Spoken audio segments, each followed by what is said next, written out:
The whole time you got this Russia thing going on that you just outlined, what you have is this bizarro world hack where it's the exact inverse.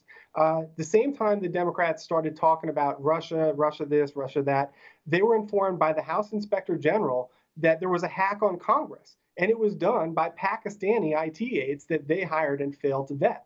So you had data flowing off the network, going who knows where. These were bad guys that were covering their tracks. They were logging in as members of Congress who they didn't work for.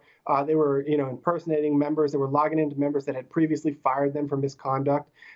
And so they get word that they're under investigation, and it gets even worse. They start making plans to flee the country, and they steal the server that had the evidence. So this is like a murderer disposing of the body. I mean, and in this case, of course, we talk about the DNC all the time. The group that these guys hacked was the House Democratic Caucus. So it's like the sister group of the DNC. So everything here is like the inverse of Russia. We hear about that all the time. We never hear about this. Why? Because it was a cover up. The Democrats allowed themselves to be hacked because this would have been a distraction from the Russian narrative to have to admit that unvetted Muslims hacked them at the same time. So Democrats sacrificed national security at the expense of to pursue, looking for this political expediency. They put our nation at risk.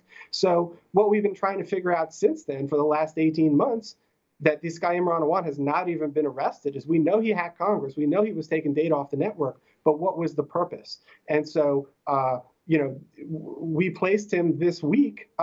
We've got a named source, his business partner in Pakistan, saying that he was given USBs to Pakistani intelligence.